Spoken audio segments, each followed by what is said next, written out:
Tudo bem? Muito boa noite para você. Boa noite, Goiás. Que prazer a gente estar aqui para mais uma vez ter contato com você para a gente levar bons assuntos para que você possa discutir. Aí, depois de eu apresentar qual será o assunto, alguns haverão de perguntar, mas e nós com isso? O que é que nós temos com isso? Não temos ligação nenhuma com isso. Claro que tem.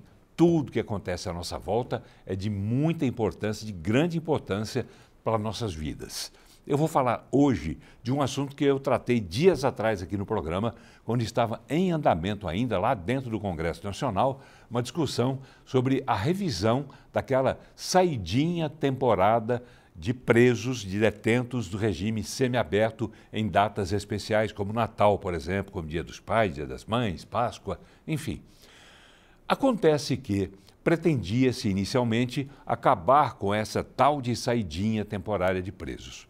Boa parte da população pensa assim, outra parte, claro, pensa o contrário. O país, não custa lembrar, está mais do que dividido. E tão dividido ficou que a emenda acabou ficando pior do que o soneto para quem defendia a liquidação dessa saída temporária de detentos, do regime semiaberto. O que é que aconteceu? Hoje, para resumir bem, e daqui a pouco a gente vai explicar isso melhor, para resumir bem, a saidinha não apenas não acabou, como acabou abrindo uma possibilidade para que os juízes das varas de execuções penais possam estipular o prazo que eles queiram para que os detentos voltem para o sistema penitenciário. Por quê? Porque não se previu nessa legislação a data exata, que antes era de até 7 dias, né, e agora ficou sem data limite. Quer dizer, ficou muito mais complicado ainda para os juízes atuarem e muito mais complicado ainda para quem é contra essa medida, porque eles não querem que os presidiários sejam soltos do regime semiaberto, insisto sempre, que não querem que eles fiquem soltos porque entendem que muitas vezes eles acabam retornando ao mundo do crime. Tanto que a taxa que se estima nesse momento, até agora, é de que cerca de 5% dos detentos não retornem aos presídios depois de terminado o prazo da saidinha. Agora eles podem voltar de acordo com o que decidir o juiz ou juíza de execução penal. Pode ser 5 dias, 7 dias, 10, 15, 20, vai depender da cabeça, do entendimento de cada juiz, de cada juíza.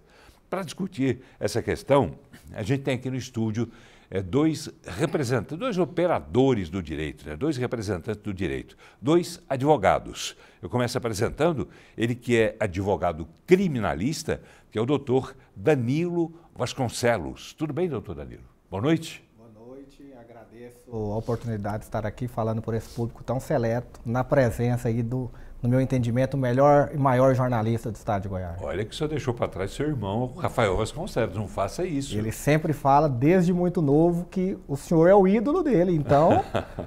Tá bom, obrigado. Obrigado ao Rafael, que realmente sempre faz referências elogiosas, né, à nossa pessoa. Eu fico muito grato. O Rafael, eu fico grato ao irmão dele, né, o Danilo Vasconcelos, que também pensa assim, ou pelo menos parece que pensa. Vamos ver até o final do programa, se o senhor não muda de opinião. Mas, do outro lado dessa história, o doutor Danilo, ele entende que do jeito que a coisa ficou, está bem, está boa. Ele pensa, assim como muitos esquerdistas, se não a totalidade, mas também o presidente Lula, tanto que ele sancionou dessa forma esse projeto de lei, ele pensa que do jeito que está, ficou ótimo. Agora, a gente tem o outro lado da história. Quem pensa que ficou muito pior. No caso, doutor Vitor Hugo Pereira, ele também é advogado e é procurador-geral da Câmara de Vereadores de Aparecida de Goiânia. Tudo bem, doutor Vitor? Tudo ótimo, boa noite, Paulo. Boa noite, doutor Danilo. Boa noite a todos os telespectadores aqui da TV Alego, da TBC. Uma honra estar aqui mais uma vez em sua presença. Muito obrigado. E eu corroboro e assino embaixo das palavras do doutor Danilo. Opa! Maior jornalista que nós temos aqui no estado de Goiás. Pretendo, sem dúvida nenhuma, sair daqui melhor do que entrei, com um debate saudável, debate de ideias, mas já deixo bem claro, né, sou completamente contra as saidinhas e da maneira com que ficou, piorou ainda a situação. Vamos aqui expor as nossas razões, mas eu estou do lado diametralmente oposto que o meu debatedor. Tá certo, né? Você, telespectador, é nosso convidado para responder a essa pergunta. Melhorou ou piorou, na sua opinião? Você acha que deve continuar existindo a tal da saidinha temporária de presos, de detentos do sistema semiaberto, do regime semiaberto, por um determinado tempo, como era antigamente, e agora não tem mais tempo para voltar. Vai depender da avaliação de cada juiz da vara de execuções penais, colocar ali o prazo para que o detento volte para a cadeia.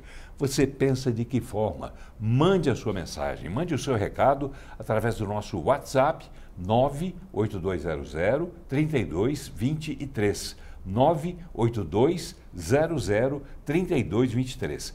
Por favor, coloque o seu nome no início da mensagem e onde você mora, tá certo?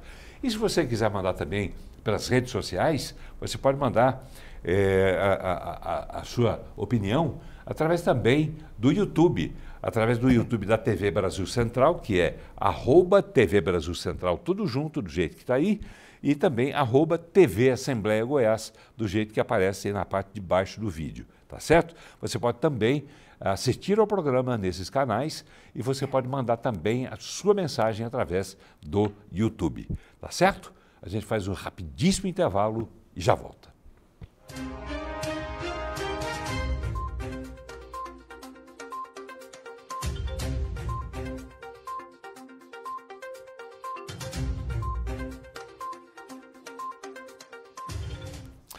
Muito bem, já estamos voltando. E a gente conversa hoje com dois advogados. Este aqui é o advogado Danilo Vasconcelos, ele que é advogado criminalista, e também está aqui o advogado Vitor Hugo Pereira, ele que também atua como procurador-geral da Câmara de Vereadores de Aparecida de Goiânia.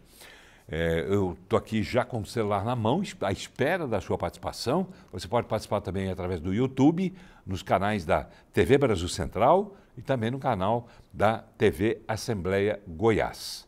Tá certo? Lembrando a você que as duas emissoras têm uma parceria, um acordo, um contrato firmado de troca de conteúdo, de participação de profissional da Brasil Central na Assembleia Legislativa e vice-versa.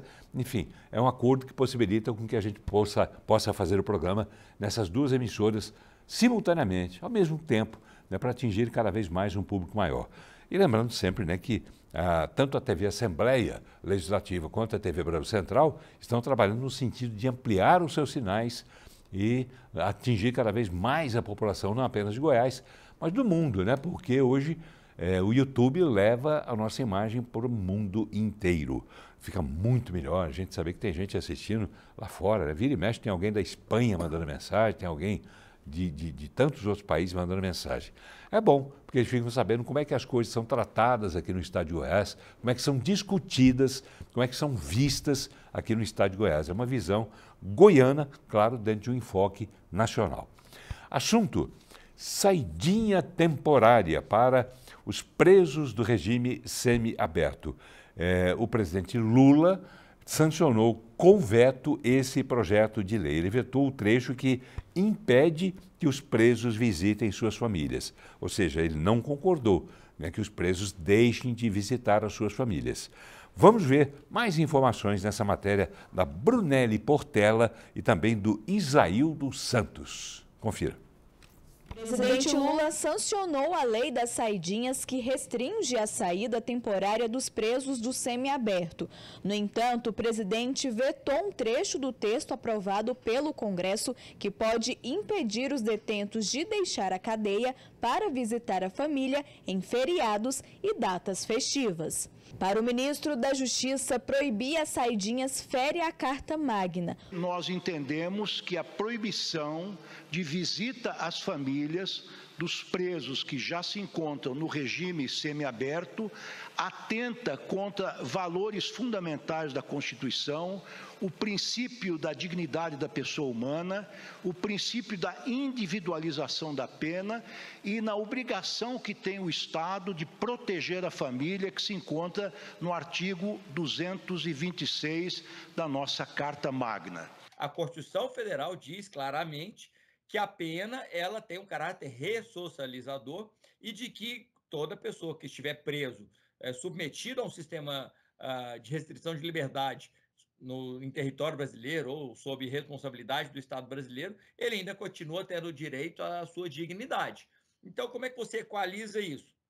É o Congresso Nacional que vai dizer. E o Congresso Nacional vem e altera a lei de execução penal para dizer o seguinte: olha, eu continuo tendo vários tipos de regime de cumprimento de pena, o fechado, em que você fica o tempo todo preso, o semiaberto, em que você começa a pôr o pé na sociedade e volta para cumprir sua pena, ou seja, é uma transição. Por que transição?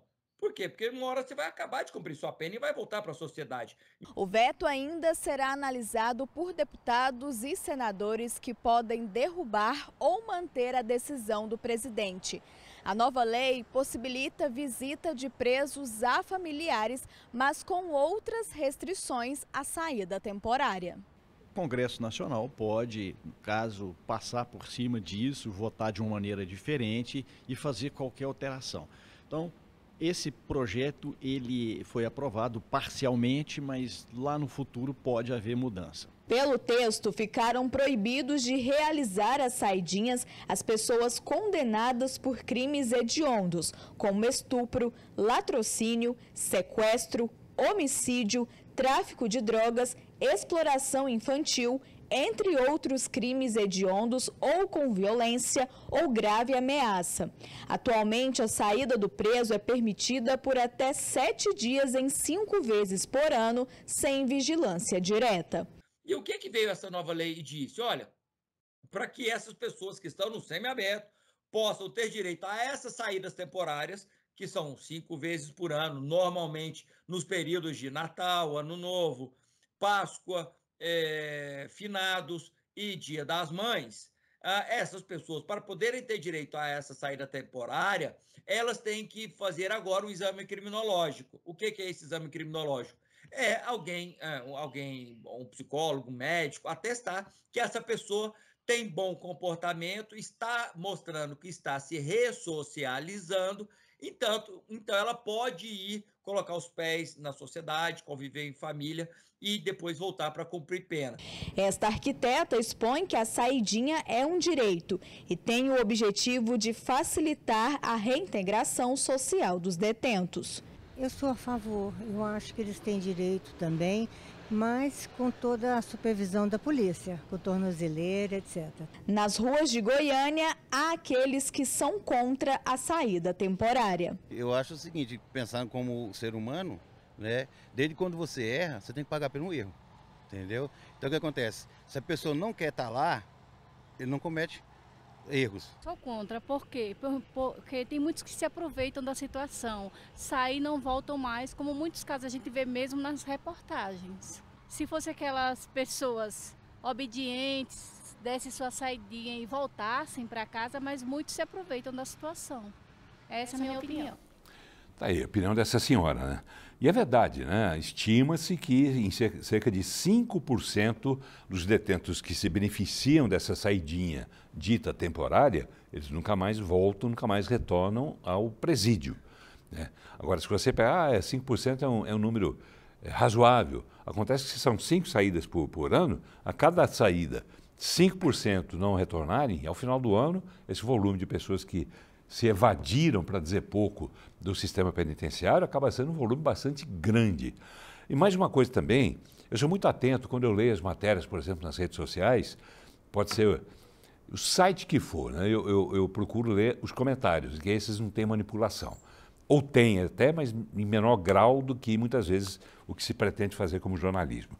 Mas muita gente, e eu vi uma observação interessante de um internauta esses dias, falando sobre esses presos que são beneficiados com essas saídas. E um deles citou o caso, por exemplo, da Suzane van Richthofen, né, que matou, né, os pais, matou os pais. Aí ela é solta, de repente, para visitar a família num dia das mães, dia dos pais. Não faz sentido uma coisa dessa, segundo esse internauta. E eu trago essa discussão aqui para os nossos convidados, o advogado criminalista Danilo Vasconcelos e também o advogado Vitor Hugo Pereira, advogado eleitoralista, mas que fala de tudo. Também é analista político, não é isso? Vamos lá. Como é que é conviver com isso, por exemplo? Começo pelo senhor, doutor Vitor. Esse caso levantado não foi por mim até, eu achei interessante e guardei essa mensagem de um internauta.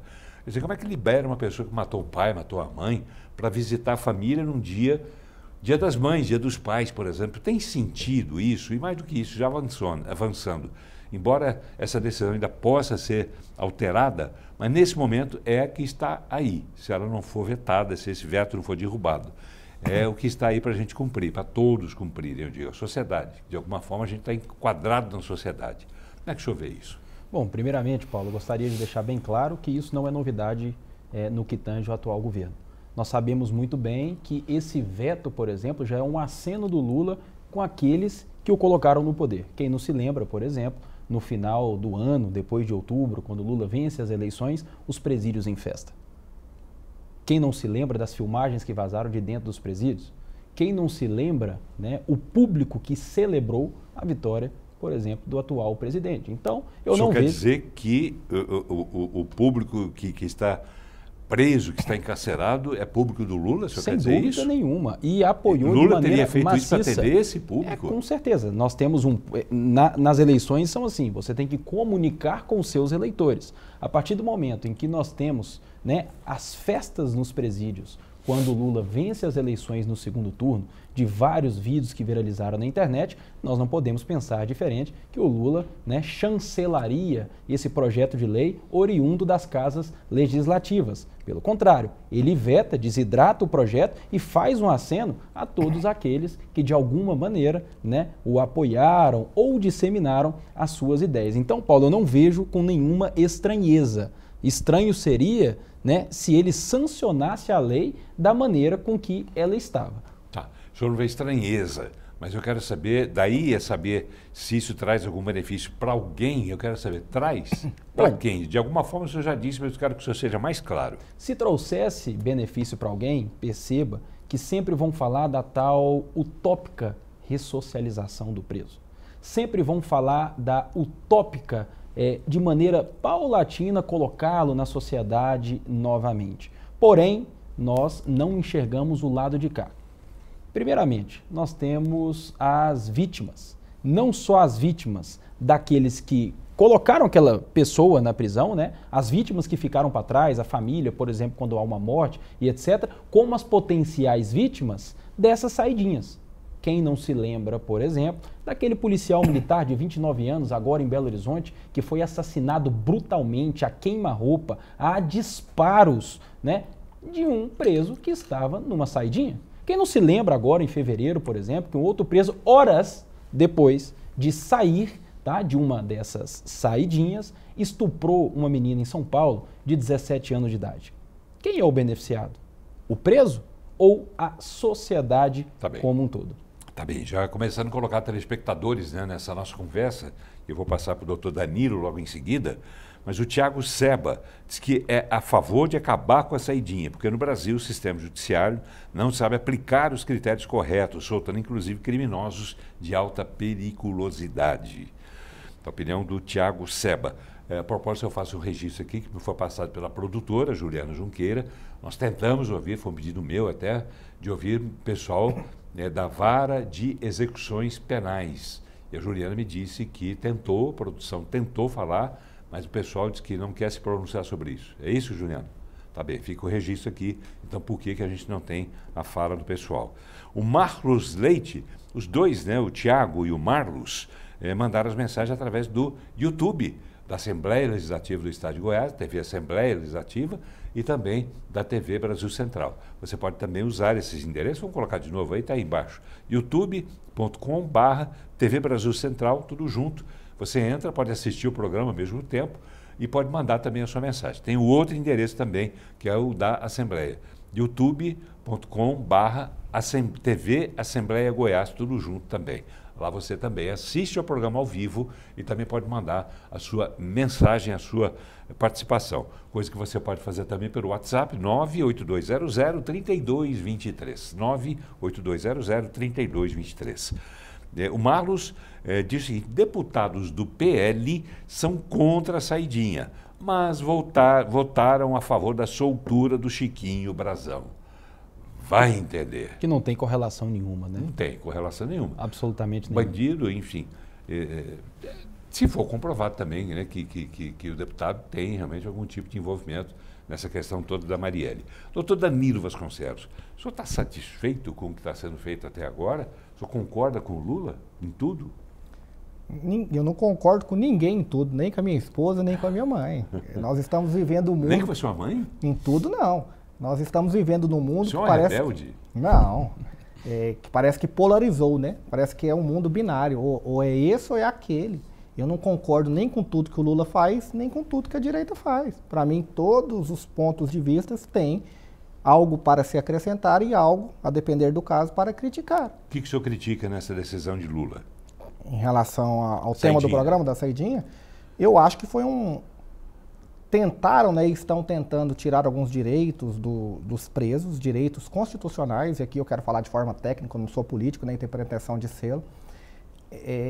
A Constituição prevê essa possibilidade e essa necessidade da prisão, do cumprimento da pena ser de forma progressiva. Nós temos que entender, como bem disse o doutor Pedro Paulo, mando um abraço para ele aqui, esteve no link da matéria. Me permita também pegar carona, mandar um abraço também para o PP, né? Pedro Paulo. Grande PP. Doutor Gesseir também, que falou com a nossa equipe. Ótimo magistrado. Obrigado também, doutor Gesseir, sempre solícito, né, com a imprensa. Sim. Verdade. Nós temos que entender que um dia esse preso vai voltar para a sociedade. Nós não temos no Brasil, regra geral, pena de morte nem de caráter perpétuo. Se essa pessoa vai voltar para a sociedade um dia, é natural. E a Constituição disse isso. Como bem disse o ministro também, ex-ministro do STF, agora ministro da Justiça, Lewandowski. Essa fala dele foi de agora à tarde. No artigo 226 da Constituição, diz que a prisão tem que ser de forma progressiva e essa pessoa que está no cárcere vai voltar para conviver com a sociedade. E ele tem que ser colocado, segundo a lei, de forma gradual, de forma em patamares de liberdade. Primeiro, prisão total, regime fechado, depois semiaberto, depois regime aberto, depois condicional. E essas etapas, segundo estudos que há no mundo inteiro, viu? Às vezes a gente critica, fala, o Brasil não presta, o Brasil é leniente, o Brasil é muito bonzinho, as leis não prestam. O Daniel Alves foi condenado por estupro na Espanha. Se fosse no Brasil, a pena seria muito maior. E se critica a lei brasileira sem conhecer a realidade. Tá, o senhor com essa realidade, então, bem objetivamente em relação à saidinha, o senhor concorda com o que Lula fez, essa mudança toda que Lula fez no projeto? Inclusive, eu quero pegar um detalhe aqui. O senhor está com, por gentileza, o nome? Doutor Diego Rodrigues, especialista em execução penal. Diego. Doutor Diego, obrigado, né? Está aqui acompanhando o programa no Instituto. O senhor é especialista em execução penal? Sim. Advogado criminalista. Poderíamos ter pego uma fala com ele, agora não tem jeito, não tem jeito de o senhor entrar aqui. Mas o senhor pode ficar dando a sua opinião aqui, que o doutor Danilo vai ouvindo e vai retransmitindo aqui para nós. Então, a saidinha, vai. A saidinha agora não tem prazo, quer dizer, não se estipulou, nesse projeto de lei aprovado, não se estipulou o prazo de retorno do detento ao sistema presidencial, o que não está errado também. Também não. Olha só, que eu acabei errando e acertando. Não se estipulou prazo para que ele volte para o sistema penitenciário. Fala devagar para não errar. Não se estipulou prazo, antes era de até 7 dias. O senhor concorda com isso? Porque cada juiz vai dar uma sentença. Mas nós temos que confiar no nosso judiciário. O juiz da execução penal é que tem aquela aproximação e a convivência e o conhecimento sobre cada caso concreto. Então esse juiz vai saber se a pessoa tem periculosidade, se ela está cumprindo rigorosamente a pena. Todo apenado, existe uma ficha dele na penitenciária onde se ele tem falta grave, se ele está desobedecendo às regras. E esse juiz da execução penal tem conhecimento a isso. Então eu acho que o juiz tem o discernimento, nós temos que confiar no judiciário, nos juízes da execução penal, para decidir o lapso temporal que o apenado vai poder se beneficiar dessa saidinha. O doutor Danilo, mas não custa lembrar, e não vai nada aqui contra a justiça, muito pelo contrário, eu tenho muito respeito pela justiça, a justiça de uma forma geral, e aqui em Goiás, de uma forma total.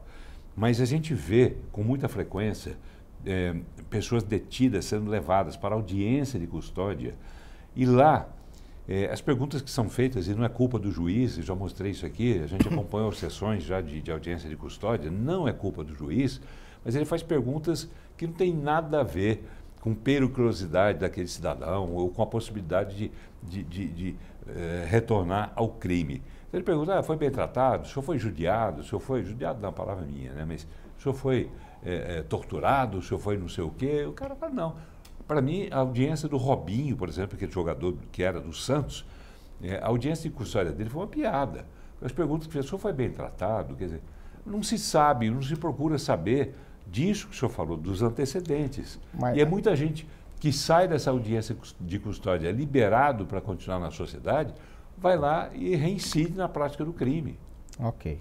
Nós trabalhamos no Brasil como um princípio constitucional da presunção de inocência, primeiro de tudo. E a audiência de custódia é uma questão, a saidinha é outra. Na audiência de custódia se trata... Sim, o senhor fez referência aqui, os juízes têm conhecimento da ficha corrida das pessoas. Do juiz de execução penal. Custódia é outra situação. O que não é o caso da audiência de custódia, foi isso que eu quis dizer também. Correto. Na audiência de custódia se apura duas situações, a legalidade da prisão e a necessidade da prisão. E na primeira situação, que é sobre a legalidade da prisão, o juiz tem que apurar e averiguar se a prisão foi cumprida de forma correta. Não é porque alguém está em flagrante delito que os direitos constitucionais dele são extirpados. Então o juiz na audiência de custódia, do meu ponto de vista, acertadamente, tem que questionar se houve abuso e, havendo abuso na perspectiva do custodiado, não é que o policial que efetuou a prisão vai pagar por esse abuso sem o devido processo legal. Tem que ter o devido processo legal, claro, o mínimo de lastro para se apurar isso. Então são coisas distintas que eu também sou a favor da audiência de custódia. Tá bem, a audiência de custódia que foi implantada pelo CNJ, não é isso? Pelo CNJ, Conselho Nacional de Justiça, e aqui os juízes são obrigados a se subordinar. Vamos lá. Mensagens de telespectadores. Mais uma aqui pelo YouTube. Paulo Antônio de Oliveira. É claro que eu sou contra. Se o meliante cometeu um crime, é porque ele está cansado de ter liberdade. Então, deixe os bandidos sem saidinha. O Elias Ferreira diz o seguinte: Danilo, o melhor professor de penal, temos muito a aprender com ele. Um abraço. Elias Ferreira, bom aluno? Grande abraço, Elias, ótimo aluno. Merece um 10? Depois desse elogio. Deixa eu só pegar um gancho aqui, se o senhor permitir. Estão falando de saidinha temporária, mas talvez eles não sabem, o telespectador não saiba do que se trata. Vou pegar por Goiás. O regime semiaberto, que é o que tem o direito à saidinha segundo a lei, em Goiás, não sei se o senhor telespectador, a senhora sabe disso, ele não precisa dessa saidinha, porque todo preso do semiaberto em Goiás não fica preso. Ele fica em casa com tornozeleira. Então, assim, quem deu essa... falou que eu sou contra, sou a favor, talvez não saiba que todo preso semiaberto no estado de Goiás não fica preso à noite, não dorme na cadeia e tem total liberdade de sair durante o dia, monitorado eletronicamente. Que para mim isso foi até um avanço. A tornozeleira. A tornozeleira. Então, assim, estamos discutindo isso em Goiás, mas não tem nenhum efeito essa lei em Goiás. Não estamos discutindo só em Goiás, não. O senhor está querendo menosprezar o nosso programa. O senhor está querendo menosprezar a nossa pauta, a nossa produção. Isso está sendo discutido nacionalmente. Tanto que essa fala do Lewandowski, que a gente exibiu agora há pouco, foi feita agora à tarde no Congresso. Foi isso, Juliano?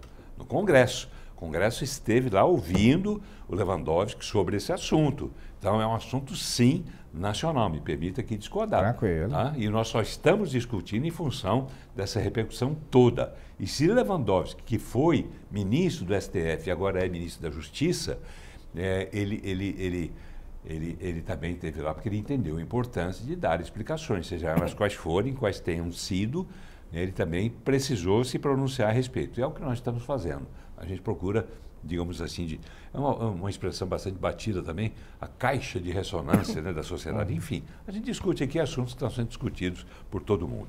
Vamos lá? Vamos ouvir agora também uma opinião que é interessante, temos várias delas aqui agora, opiniões políticas. E uma dessas pessoas com as quais a gente conversou foi ontem à noite, lá em São Paulo, durante uma feira de turismo da América Latina, a maior feira de turismo da América Latina, foi o governador Ronaldo Caiado, que já havia se pronunciado nas redes sociais contra o veto do presidente Lula ao projeto de restrições das saídas temporárias. E ele falou com a nossa equipe com exclusividade. Vamos ver. Olha, eu tenho um sentimento de que esse absurdo que foi sancionado, ele será, sem dúvida nenhuma, derrubado na apreciação do veto, na sessão do dia 18, se não me engano, onde o Congresso Nacional vai avaliar o veto da saidinha. Eu tenho conversado com vários deputados. Vocês sabem, eu vivi lá dentro durante 24 anos da minha vida. O sentimento, ao passar lá hoje, era sem dúvida alguma de que esse veto será derrubado nas suas casas. E como tal, vai prevalecer o texto como foi aprovado na Câmara e no Senado Federal. Não é o fim da saída, ninguém tolera isso mais. Isso é um desrespeito com a população. O Brasil hoje está tomado pela criminalidade. Né? Você tem instalado no Brasil o estado do crime. Essa é a realidade. E hoje, em vários estados, comandam áreas maiores do que o estado real, o estado constituído pelas normas constitucionais. Então isso é que mostra que nós brasileiros não podemos mais fazer concessão com bandidagem. Bandido julgado é para cumprir pena, em penitenciário, dentro de regime fechado.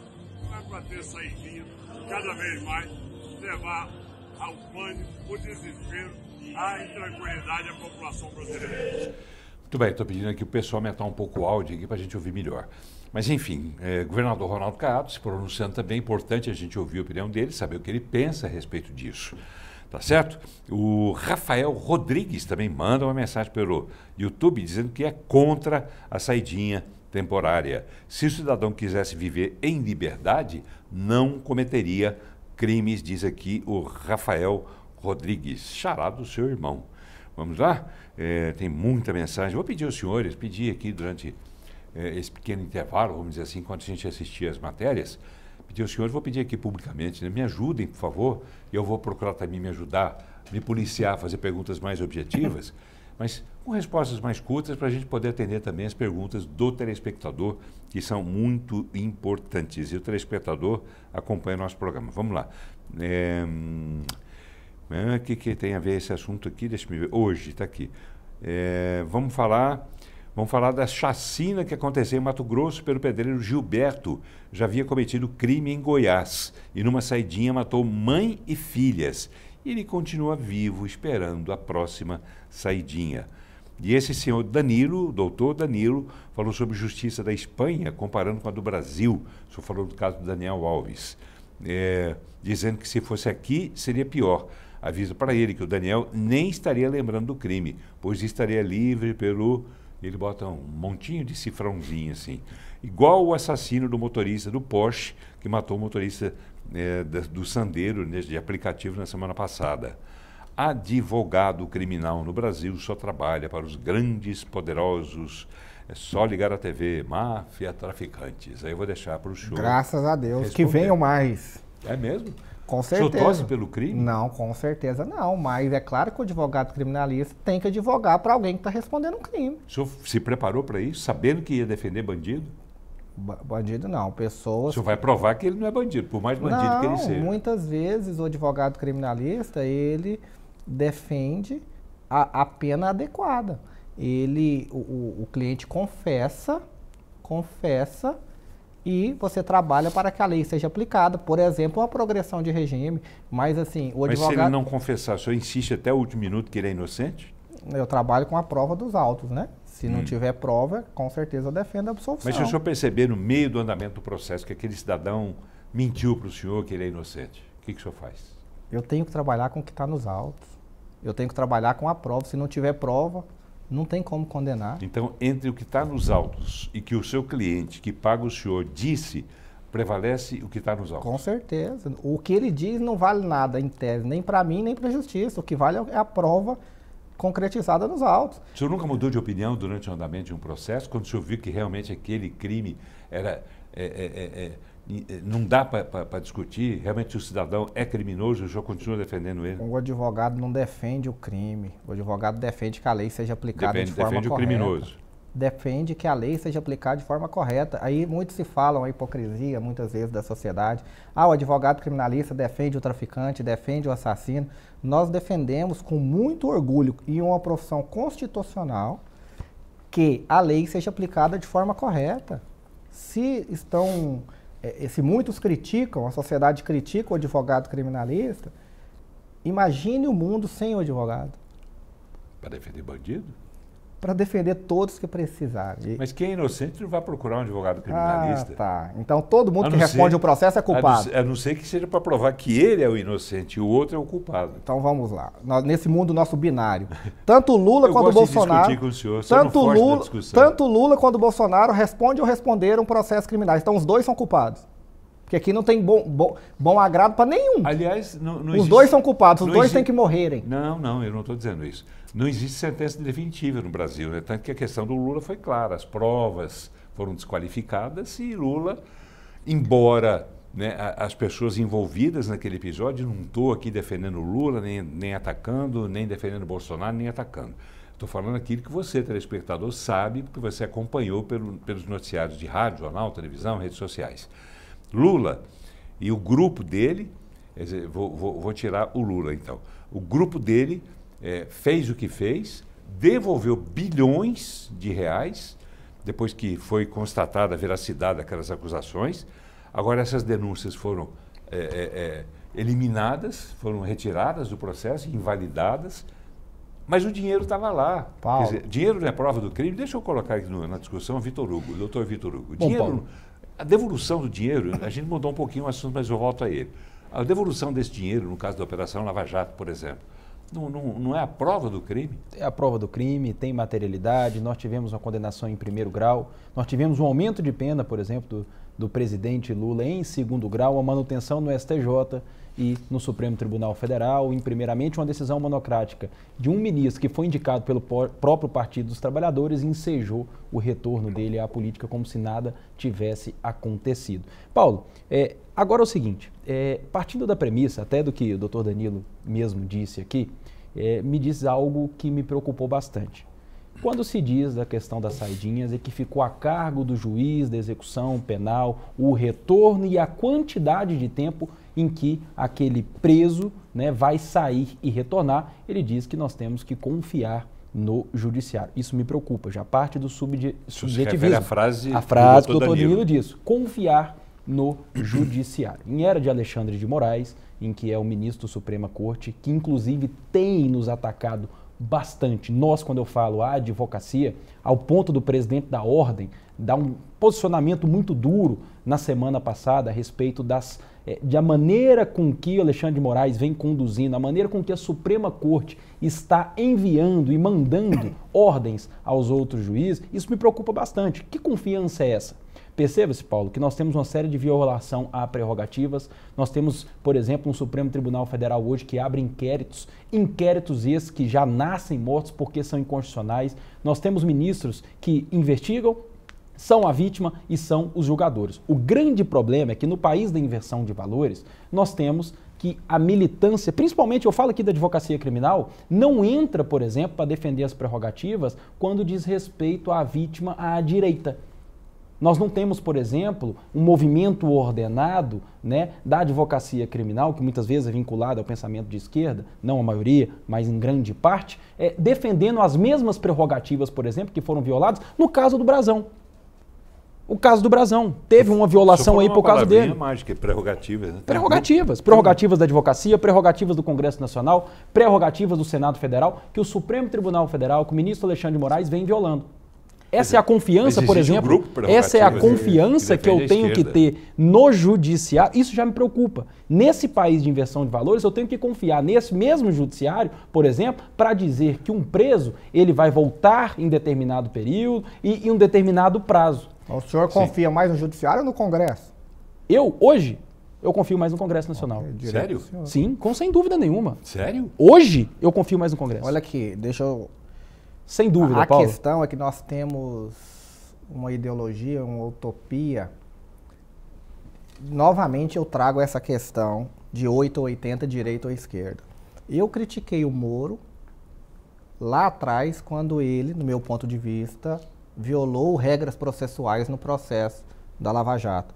E eu critico agora também o Alexandre de Moraes, que viola várias regras agora, indo atrás em tese da direita. Eu não sou humanista ou defendo o Código de Processo Penal e a Constituição a depender do réu, não. Diferentemente de boa parte da população que é torcedor.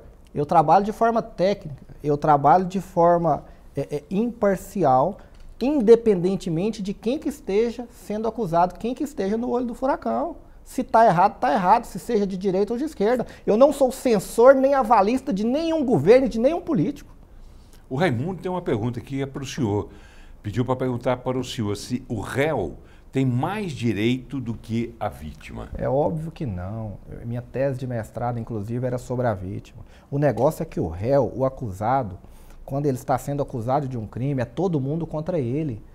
É a polícia, a sociedade, a imprensa, o Ministério Público e muitas vezes até o judiciário tende a condenar contra um réu sozinho, desamparado. Aí o advogado tem que falar por ele. Está na Constituição. Vou ler o resto da mensagem então do Raimundo. Ele fez essa pergunta porque a vítima morreu e não pode mais ver os seus familiares. E ele usa uma palavra aqui, mas vamos lá. E o vagabundo pode sair para fazer vou botar aqui um asterisco aqui. Tá. Só falando, como é que é? Só fala em outras palavras, kkk, você entende. Aqui é o Raimundo de Trindade, em Goiás. O senhor falou com todas as letras que as leis do Brasil, enfim. Eu acabei perdendo aqui. Responda, por favor. Voltando à questão, essa questão é a questão da saidinha. Agora, com essa nova lei que teve o veto aí pelo governo Lula, os presos que cometeram crime hediondo e com violência ou grave ameaça à pessoa não terão direito à saidinha. Só para deixar claro, para que fique esclarecido, o que sobra? Furto, receptação, são pouquíssimos crimes que vão sobrar para a pessoa ter direito à saidinha, porque tráfico não vai sobrar. Homicídio, latrocínio, roubo, porque tem violência ou grave ameaça. Vão sobrar crimes que, na prática, a pessoa nem presa vai. Que então, são essa lei, ela não vai ter impacto. Que são crimes. Fique à vontade. Que são crimes. Inclusive, é um debate, fique à vontade. Nós tivemos um dado importante da Secretaria Nacional de Políticas Penitenciárias. Nós tivemos, na semana passada, inclusive veiculada, quando esse tema estava em voga, que 15 mil presos saíram das cadeias em 2023 e não voltaram. 15 mil. Agora, perceba o grau e o potencial lesivo que esses 15 mil presos que saíram mal intencionados e não voltaram, por exemplo, representam não só para a sociedade, mas para os custos, para os cofres públicos. Agora nós tivemos duas fugas, né, de um presídio agora no Nordeste de Mossoró. Que para recapturar os 2 presos o Estado gastou 6 milhões de reais. 51 dias. 6 milhões de reais. 51 dias para achar. 50 dias para achar. Vamos colocar um custo básico, um cálculo básico aqui de 15 mil presos que saíram e não voltaram. Qual é o custo do Estado para retomar eles para o cárcere? Quantas pessoas estão foragidas no Brasil? Mais de 300 mil. Sim. Que não tem nada a ver com saidinha temporária. Então a polícia, o Estado só vai atrás de quem ela quer. Tem mais de quantos? Mais de 300 mil. Soma-se a mais de 15 mil que saem e não voltam. Mas nós estamos tratando da nova lei. A cada saída. A cada nós saída. estamos tratando da nova lei. 5 ao ano. Se o Lula e a quase esquerda... 100 mil. Se o Lula e a esquerda quisesse abrir demais, ele teria vetado tudo. Ele proibiu e restringiu muito mais a saída temporária. Todos vão ter que sair agora com tornozeleira e pouquíssimos crimes, repito. Não, eu ouso dizer... Se ele tivesse restringido, ele sancionava a lei. Eu ouso dizer que nem 5% da população carcerária estão presos nos crimes agora que permite a saída temporária. Se ele tivesse restringido, ele teria sancionado. Esse tipo de crime agora que permite a saída temporária, se a pessoa mesmo condenada, ela será condenada restritiva de direitos, que é pagar a cesta básica ou serviço comunitário. É crime. Mas não dá cadeia. Agora, veja bem, olha só o balanço. Há mais de 300 mil foragidos aqui no Estado. No Brasil. No Brasil, logo, isso justifica, por exemplo, eu falei que justifica, aquelas pessoas que saem e não retornam. Isso é por isso que no país da inversão de valores, a gente não pode, de forma alguma, ser engolido por algumas estatísticas que não condizem com a realidade. Preste bem atenção. Nós tivemos 2 presos de Mossoró, que para serem recapturados o Estado gastou 6 milhões. Ele só gastou nesse porque deu mídia. Cadê os outros 300 mil que estão dormindo na casa deles e o Estado não vai atrás? Mas aí, porque os 300 mil o Estado não consegue capturar, vamos liberar então? Não, eu não disse assim que isso. Funciona. Eu só disse que o custo quanto operacional mais não poder é esse. diminuir as chances de que haja a saída da cadeia de uma pessoa que pode não voltar, tem que ser restrito. Agora, 15 mil presos no ano de 2023 saíram e não retornaram. quanto que isso vai significar para os cofres públicos a mais do que os outros 300 que já estão foragidos?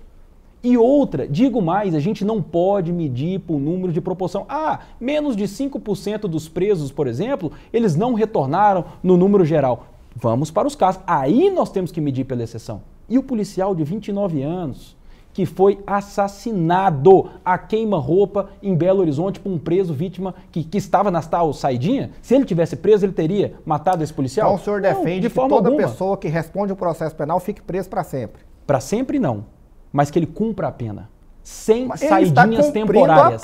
A pena diz que ele tem direito à saidinha, a lei diz, a pena dele é essa. Mas a lei... Com saidinha... Sim. E com progressão. Sim, a lei diz, mas o Congresso mudou dizendo que não é para ter saidinha. O que o Lula fez? O Lula vetou e retornou ao status quo. Logo, o status quo não. Ele vetou. Ele voltou ao status quo. Vetou ele desidratou a lei. Ele desidratou a lei. Ele desidratou. Então, o que eu quero dizer? Que ele tem sim que cumprir a pena. Saidinhas temporárias não estão previstos na Constituição Federal. Tanto é que nós tivemos uma lei alterada.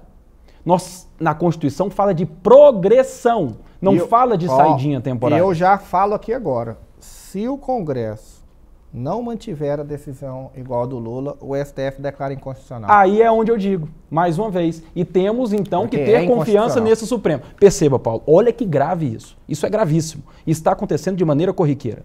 Perde-se na votação do parlamento, perde-se na alteração de legislações. Sabe qual que é a saída da esquerda? Judicializar. Diga. Judicializar. Por quê, hein? Por quê? Porque nós temos um Supremo conivente com o atual governo. Tanto é que o atual presidente ele foi inocentado. E eu digo isso de forma atécnica. Não foi, por isso que eu digo, de forma atécnica, o processo foi anulado, que é muito diferente, não teve enfrentamento do mérito, e há sim uma conivência. Vou citar um exemplo aqui. Quando nós tivemos a questão da demarcação de terras indígenas, em que o Supremo estava enfrentando essa matéria, foi passada e passou uma lei no Congresso Nacional. Grupos da esquerda imediatamente lá no parlamento, imediatamente, como uma forma de retorção imediata, diz, podem comemorar, nós vamos para o Supremo, nós vamos judicializar. Perceba, judicializar e ir ao Supremo faz parte das regras do jogo constitucional? Faz parte da regra do jogo constitucional. Por isso que eu digo que é tudo de uma maneira muito utópica. A utopia que é colocada no que está lá nas entrelinhas é maravilhoso. Mas qual que é o efeito prático? Nós temos 7 ministros hoje do Supremo Tribunal Federal indicados pelo Partido dos Trabalhadores. Quem que está governando o país? O Partido dos Trabalhadores. Então nós temos a utopia e nós temos a prática. Faz parte das regras constitucionais? E quem que colocou os partidos dos trabalhadores no poder? O povo colocou. Democraticamente. Sim. Não, ou teve fraude? Não, teve a fraude? Legitimidade. Teve fraude na eleição? A legitimidade, né, da indicação foi posta. Ok. Agora, me dizer que nós temos juízes imparciais que não têm que responder por aqueles que o indicaram, aí nós estamos vivendo em outro mundo. Tá bem, ele fez uma pergunta que o senhor não respondeu. Né, sobre quem colocou o Lula lá. O povo. Se teve fraude. Não teve fraude. Foi colocado. Foi colocado sim. Agora, o que eu quero dizer o senhor entende que não teve fraude? Não teve fraude. O senhor é conservador? Sou conservador. Então o senhor é contra Bolsonaro nesse aspecto? Nesse aspecto eu sou. De urnas eletrônicas? Ninguém é obrigado. Não é porque a pessoa é de direita que ela é obrigada a concordar com toda a asneira que a pessoa fala. E nem todo mundo que é de esquerda tem que concordar com toda a asneira que a esquerda faz também, não. A gente diverge muito pouco, mas a questão de tecnicidade da urna eletrônica, isso ainda não ficou comprovado e eu não posso ir contra a técnica. Falando um pouco de cada assunto. Claro. Boa noite. Cadê o nome desse telespectador aqui? Deixe-me ver. Suerlane, telespectadora. Boa noite, não concordo com saidinha de preso. E ela botou aqui, Suerlane, eu não tinha visto. Suerlane de Trindade. É que você escreveu tudo com letrinha. A audiência em Trindade tá boa, hein? Tá boa. Mandar um abraço pros Cabrines lá de Trindade, ó. Cabrini? Cabrini. Parente do Roberto? Cabrini? Aquele jornalista? Não. Investigativo, Cabrini, né? Foi vice-prefeito lá, foi vice-prefeito. Isso é verdade. O presidente do país é ex-presidiário, por isso que você errou aí, Paulo. E o ex-presidente é futuro presidiário. Olha o mundo que estamos. Mas por que futuro presidiário? Baseado em qual acusação? Molestar baleias? Vamos ver, né? Porque colocar o telespectador. E ela encerra a mensagem dela dizendo o seguinte: olha, aí mexeu com vocês dois. Mas, por favor, respondam brevemente. Ela encerra assim: todo advogado mente, ele estuda para isso. Ninguém não concordo. quer responder? Não concordo, não concordo. Tá bem. Vamos lá. Eu apenas atendi a telespectadora. Boa noite, sou o Vanderlei, do setor Brisas da Mata. Saidinha, é só eles levar para casa deles, levar o bandido para casa deles, né? Para ver se é bom. Mas enfim, deixa-me prestigiar também o telespectador, que ele fica assistindo, mandando mensagem, fica torcendo para a mensagem dele ser lida. E quando eu não consigo ler, eles ficam brigando comigo, se eles vão embora, mas eles continuam mandando mensagem aqui, brigando comigo. Boa noite, Paulo. Sou o Sérgio, do Jardim Brasil. Esse advogado é uma vergonha, triste, enfim, de quem ele está querendo... Deve ser de mim, com certeza. Por que o senhor assume a culpa? Porque o advogado criminalista, ele é muito mal visto até que precisem de nós.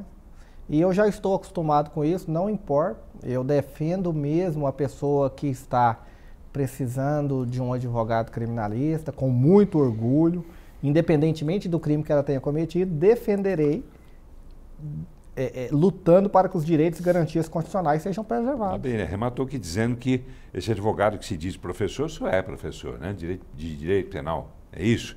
Estamos vendo nascer uma casta de advogados que vai matar, destruir o cidadão de bem. Triste, ele botou aí também tem outra questão, assim, a divisão, né? Cidadão de bem, cidadão do mal. Queria ter uma conversa particular com ela para ver em qual que ela se enquadraria.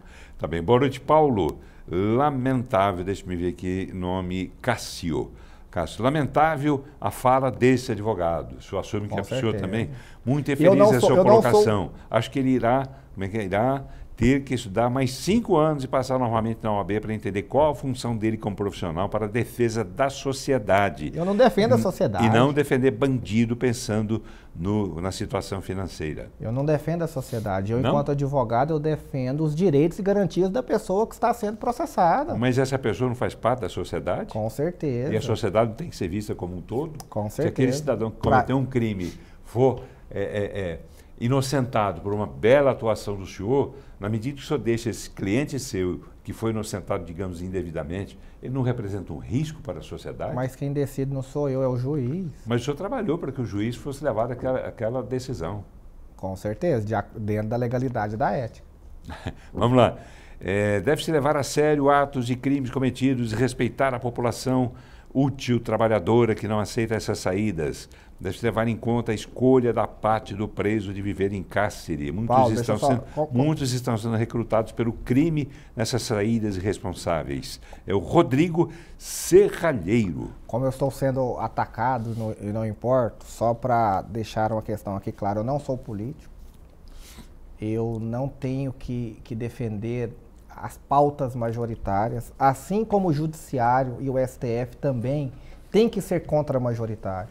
O STF tem que defender a lei, doe a quem doer.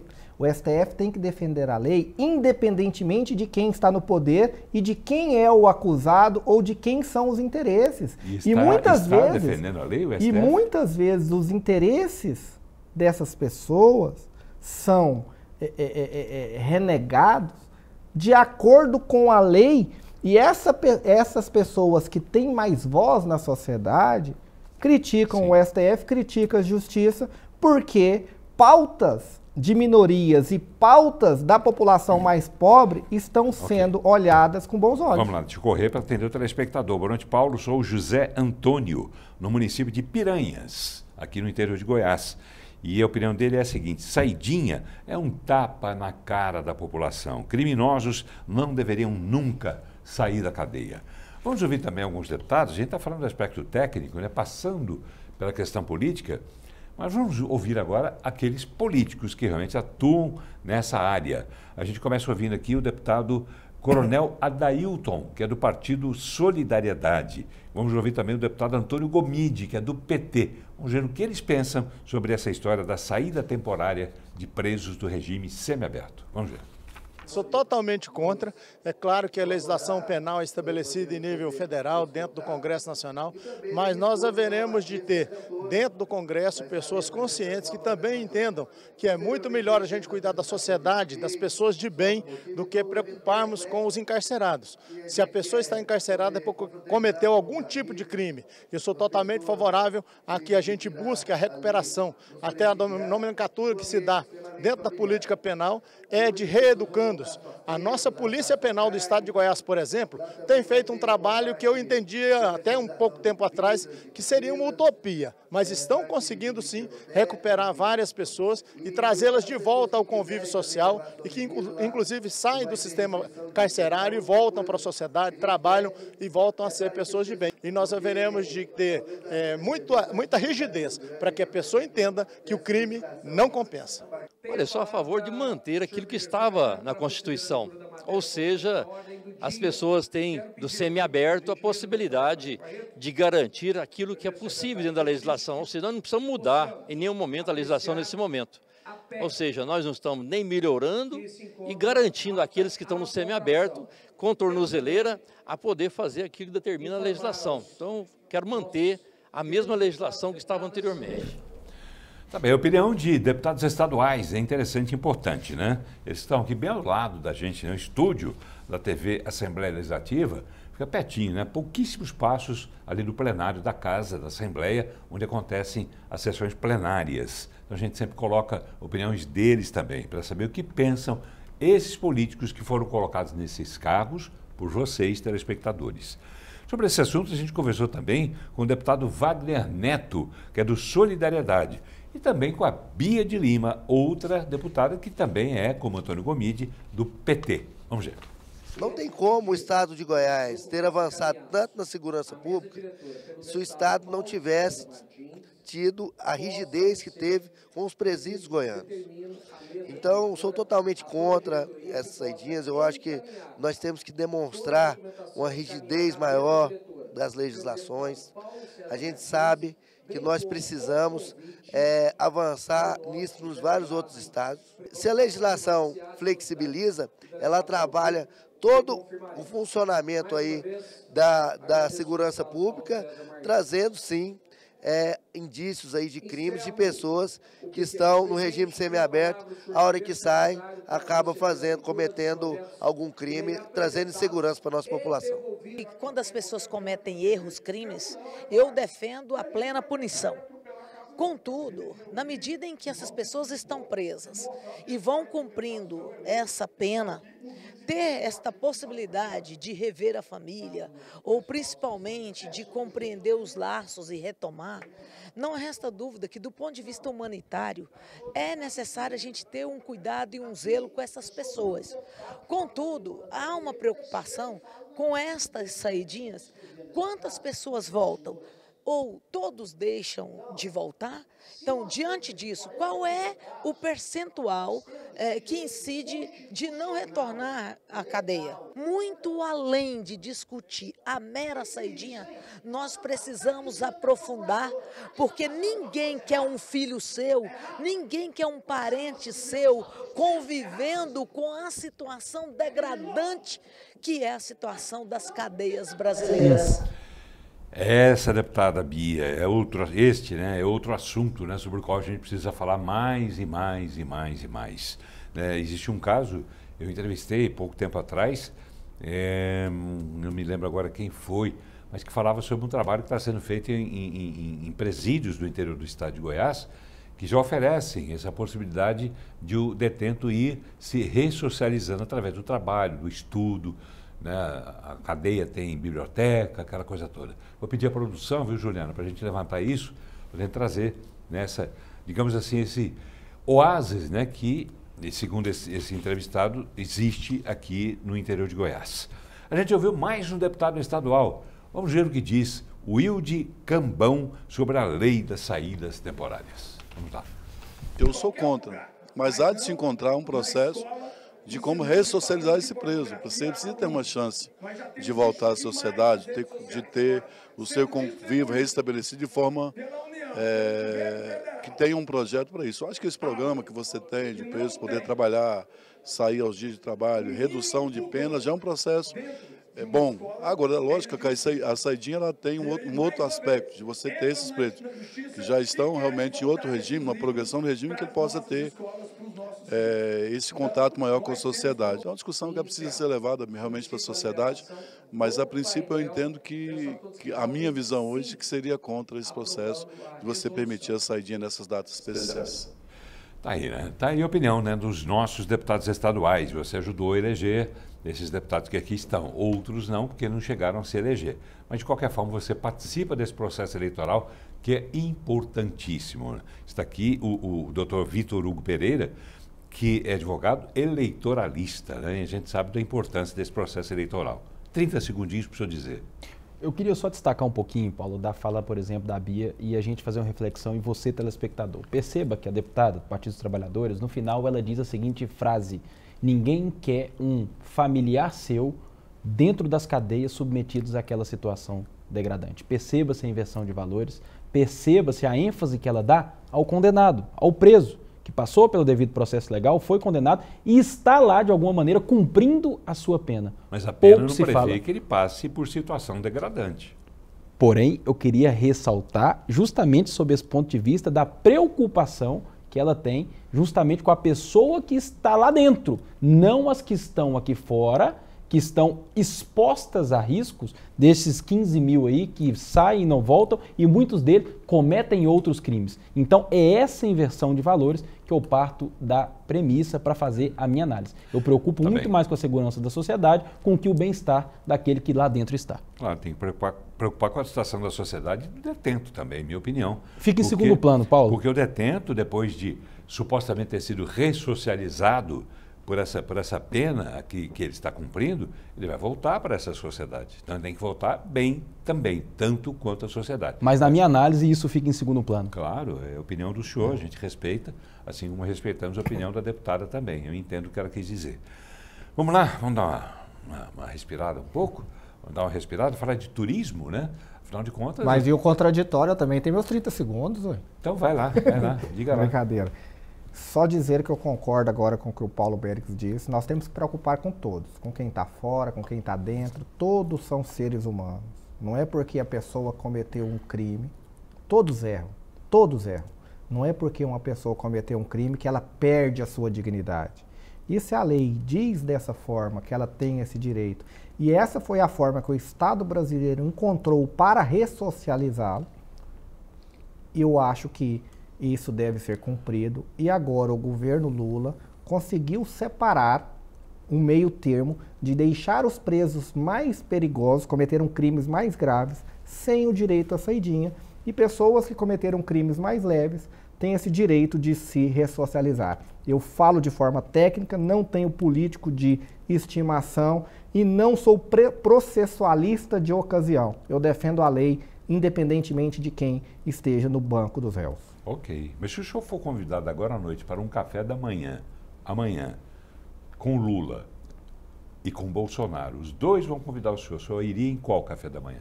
Eu iria organizar minha agenda e ia com os dois, eu acho que todos têm coisas boas para falar. Não é à toa que o senhor é advogado criminalista, né? O senhor sabe tratar bem as situações. Eu repito, nós estamos em um mundo onde ou é isso ou é aquilo. Não é assim, temos coisas boas de todos os lados. O senhor disse que não tem político de estimação. Jamais. O senhor ama Bolsonaro?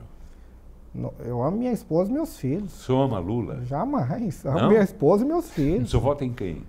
Eu votei no Lula. Contra o Bolsonaro, com certeza, mas não quer dizer que se tiver um político, mesmo de direita, que me agrade, que eu voto no de direita. Eu não sou um esquerdista apaixonado de forma alguma. Tá bem, não sou radical. Vamos amenizar, né, para a gente caminhar para o encerramento do programa, que está vindo aí a Emanuele Winda. Cadê ela? Está escondidinha aí? Está aí bonitinha, para apresentar daqui a pouco o bloco de notícias. Mas antes vamos falar de turismo. Afinal de contas, os senhores trabalham o ano inteiro, mas chega uma época que os senhores querem descansar, né? E entra o turismo.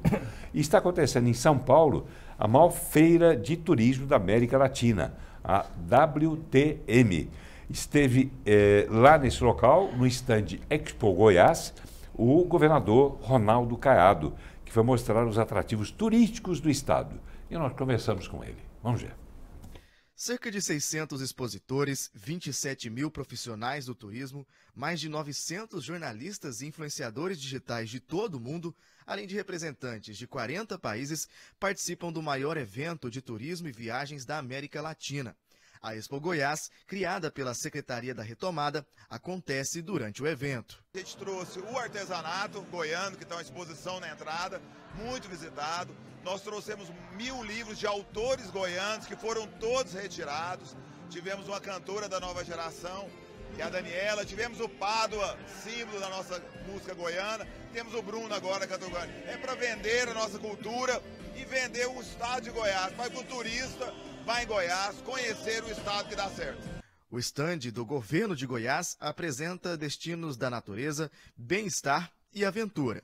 Aqui a gente atinge o ápice da nossa performance de turismo, dos nossos desafios, daquilo que a gente pode propor. Várias reuniões ao fundo aqui, a gente como uma sala de reuniões justamente para receber todo mundo do estado e fora do estado. A Leonora é a responsável pela realização do Rally dos Sertões e aqui no estande garantiu que o estado continua sendo palco desta modalidade mundialmente conhecida. A gente está indo para a 32ª edição do Rally dos Sertões e dessas 16 a gente largou de Goiânia. Goiás tem uma localização geográfica muito favorável.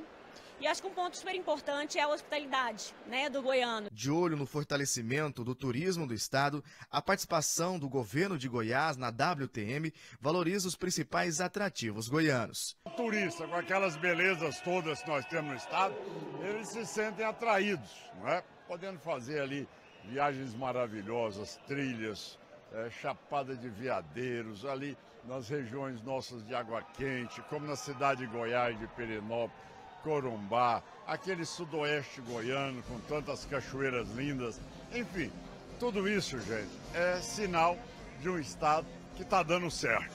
Quem passou pelo estande aproveitou para conhecer ainda a culinária do estado com queijos, vinhos e outros produtos típicos de Goiás produzidos na Serra dos Pirineus, inclusive a primeira-dama Gracinha Caiado. No espaço ainda foram realizados encontros e reuniões de negócios que devem beneficiar diretamente o povo goiano. Além do estande de Goiás, os visitantes que passaram por aqui puderam conhecer um pouco mais da cultura goiana. Um outro espaço foi destinado para uma noite de diversas atrações. A principal da noite, o cantor sertanejo Bruno, que faz dupla com Marrone.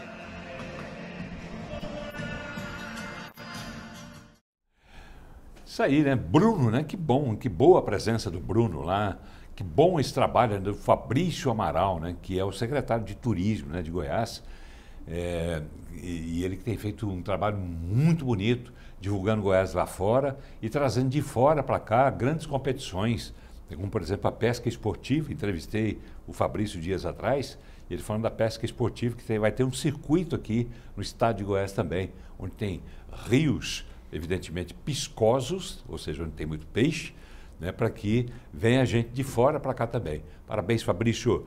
Parabéns, governador Ronaldo Caiado, dona Gracinha, por estarem incentivando essa que é uma área muito importante aqui no estado de Goiás. Aqui não, no Brasil inteiro, no mundo inteiro, né? Tem cidades que vivem à custa do turismo. E Goiás, infelizmente, não soube explorar isso muito nos últimos tempos, mas agora está sabendo. Aliás, vamos trazer o Fabrício aqui para falar um pouco disso, viu, Juliana? Falar disso também, eu acho importante selecionar essas imagens e outras para a gente falar sobre turismo. É a hora que a gente despressuriza, né, doutor Vitor? É a hora que a gente despressuriza. Depois de um bate-papo com os senhores como esse, eu acho que a gente não podia ter tido escolha melhor para encerrar o programa do que essa reportagem mostrando sobre turismo, sobre música. É bom demais, né? O senhor gosta de música? Demais. Daqui, nossa, sertanejo, nossa culinária melhor, nosso povo melhor, melhor estado. E olha que eu não nasci aqui. É? Melhor estado. Eu nasci em Brasília.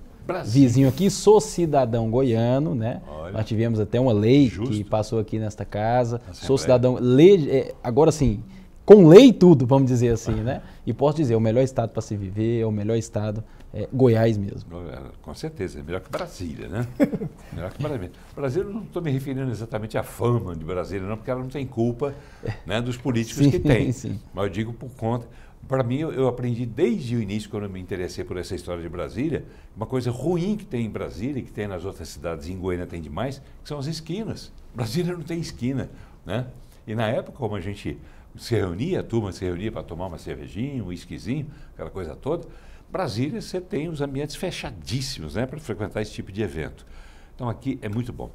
Doutor Vitor Hugo Pereira, que é procurador-geral da Câmara de Vereadores de Aparecida de Goiânia, advogado também, eleitoralista E eu faço convite para que, nessa condição de advogado eleitoralista, que eu volte aqui ao programa para falar sobre as eleições que estão aí pertinho, tá bem? Obrigado por ter Estamos vindo. no período pré-eleitoral, quente, né? Logo dia 6 de outubro aí nós temos urnas eletrônicas. Mais uma vez, então, um ano bem conturbado para nós, com muitas alterações legislativas, regras do jogo que mudaram. Vai ser um prazer vir aqui falar a respeito disso. Vai ser bom receber Muito o senhor obrigado para ouvir mais uma sobre vez. isso. Obrigado, doutor Vitor, mais uma vez. Obrigado também ao doutor Danilo Vasconcelos, advogado criminalista. Sempre um prazer também receber o doutor Danilo. Obrigado por ter vindo. O prazer é meu, foi uma honra estar aqui na sua presença, doutor Vitor Hugo. E boa noite a todos e a todas que nos assistiram. E entendam, o advogado criminalista estará sempre ao seu lado quando precisarem. Tá bom. Tá aí a propaganda. A propaganda é a alma do negócio. Obrigado aos senhores, obrigado a você, telespectador, obrigado pela participação. Grande abraço, obrigado pela audiência. Não mude de canal, porque está vindo aqui uma presença agradabilíssima e competentíssima da Emanuele Winder, jornalista, né? Nossa colega da novíssima geração, que vem para levar até você as notícias do dia. Um abraço a todos, a gente volta amanhã.